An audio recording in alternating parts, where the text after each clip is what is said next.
साहिब आप सभी को स्वागत है आपका आज की इस वीडियो में। आज हम सुनेंगे एक भगवान की प्यारी आत्मा राबिया बसरी की कथा। राबिया बसरी, जो हज़रत बीबी के रूप में जानी जाती है, एक मुस्लिम संत थी जो बसरा इराक़ के एक कबीले से आई थी।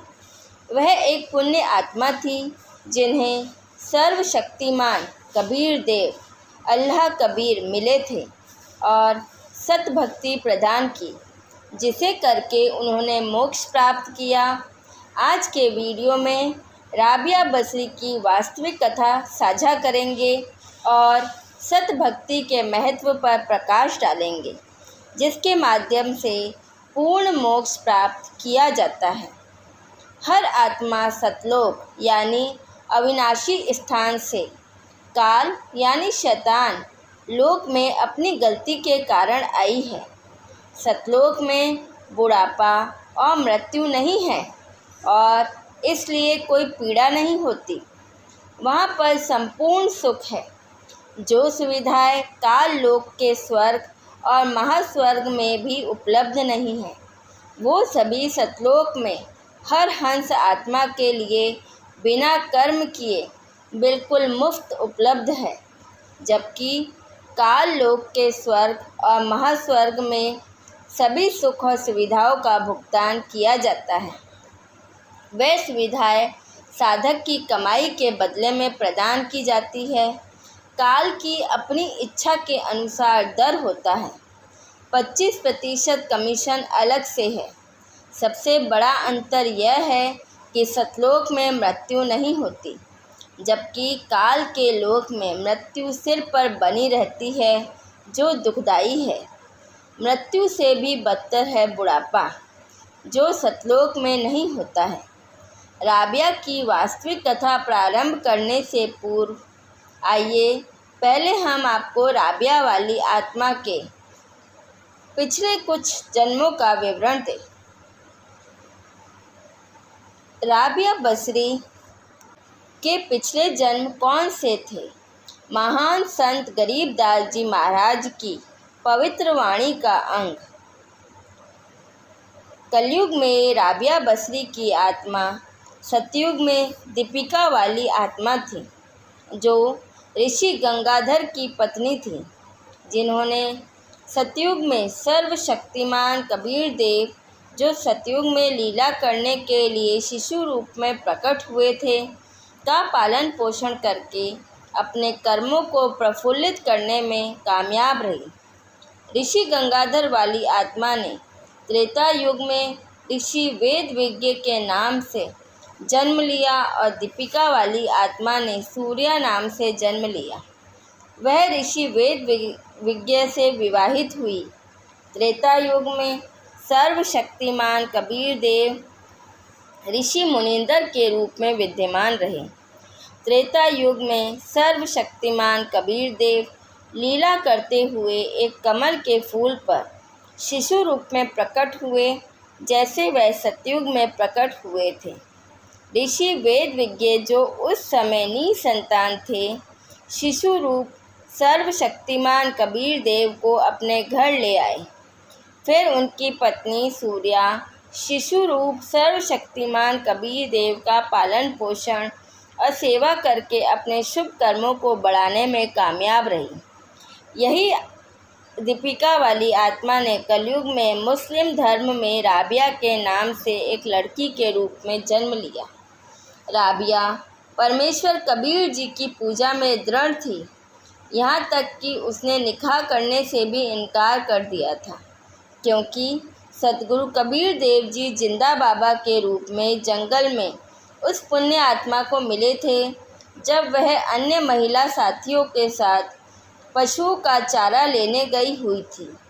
सर्वशक्तिमान कबीर देव ने अपनी शक्ति से जंगल में एक छोटा तालाब बनाया था। उन्होंने उसके चारों ओर एक छोटा सा बगीचा बनाया। एक झोपड़ी थी। वह वहाँ जिंदा बाबा के रूप में बैठे थे। चारा काटते हुए लड़की अकेले उस तरफ चली गई। वह एक धर्मी व्यक्ति को देखकर प्रभावित हुई और उसने सलाम वालेकुम कहकर उन्हें प्रणाम किया। फिर उसने उनके उपदेश को सुनने का अनुरोध किया। परमेश्वर कबीर जी ने 1 घंटे तक उसे ज्ञान सुनाया। उन्होंने उसे सृष्टि रचना के बारे में बताया। लड़की प्रेरित हुई। उसने नाम दीक्षा लेने के लिए अनुरोध किया। सद्गुरु ने कहा, बेटी 2 और दिनों के लिए ज्ञान सुनो, फिर मैं आपको नाम दीक्षा दूंगा। लेकिन मेरे बारे में किसी और को मत बताना कि कोई बाबा यहाँ रहते हैं। लड़की 2 और दिनों तक अकेली गई और आध्यात्मिक ज्ञान सुना और दीक्षा ली। फिर वह घर चली गई। परमात्मा ने उसे बताया कि अब मैं यहाँ से चला जाऊँगा, तुम भक्ति करना मत छोड़ना। लड़की ने अल्लाह द्वारा बताई गई भक्ति 4 साल तक जारी रखी। बाद में प्रवचनों की कमी के कारण उसने सद्भक्ति को त्याग दिया और अपने मुस्लिम धर्म के अनुसार इबादत करनी शुरू कर दी। तब तक वह 16 वर्ष की हो गई थी। राबिया खुदा से बहुत स्नेहमय थी, इस हद तक कि उसने निकाह करने से इनकार कर दिया था। उसके माता पिता उसका निकाह करने के लिए दृढ़ थे। लड़की भी दृढ़ रही। माता पिता ने कहा कि एक जवान लड़की को घर पर नहीं रखा जा सकता। यदि तुम हमसे सहमत नहीं होगी तो हम दोनों आत्महत्या करेंगे। हम तुम्हें 4 दिनों का समय देते हैं, विचार करो और हमें बताना। राबिया ने अपने माता पिता की स्थिति को समझा और सहमति व्यक्त की।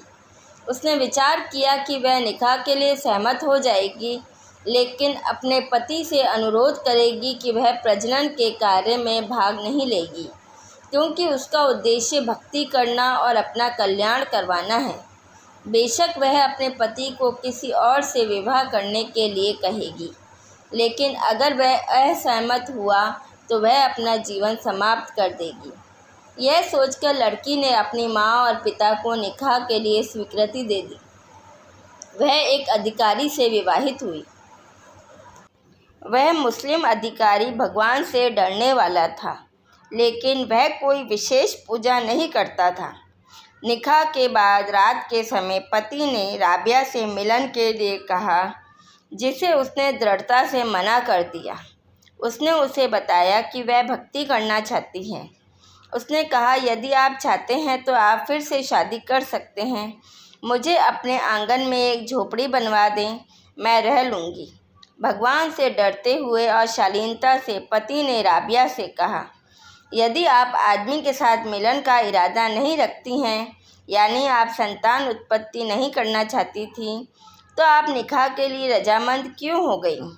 राबिया ने कहा, मैं अपने माता पिता के सम्मान को बचाने के लिए निकाह के लिए सहमत हुई हूँ। उन्होंने मरने का फैसला कर लिया था। समाज के डर के कारण वे अपने जीवन को अंत करने के लिए तैयार थे, इसलिए मैं सहमत हो गई।